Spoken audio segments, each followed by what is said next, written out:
Вітаю цябе, маленькі аматар прыроды.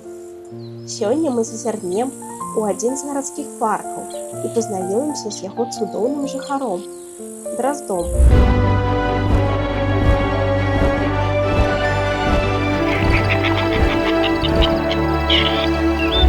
Ты калі-небудзь заўважаў падчас прагулкі ў парку невялікую птушку са светла-карычневым брушкам у плямках, шаравата-блакітнай шыяй і карычневымі крыламі. Яна вельмі любіць ласавацца з чарвякамі і рухаецца ў асноўным скокаючы. Гэта дрозд-піскун. Іх вельмі часта можна ўбачыць у зграйках, асабліва на дрэвах рабіны. Дрозд-піскун, акрамя чарвякоў, вельмі любіць разнастайныя ягады – рабіну, шыпшыну, ціс, ядловец.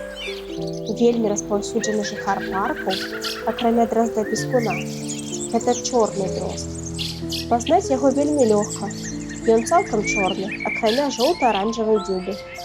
Часам можна натрапіць на яго гняздзечка, якое дразды ўмацоўваюць брудам і хаваюць на зямлі каля каранёў дрэў ці ў зарасцях.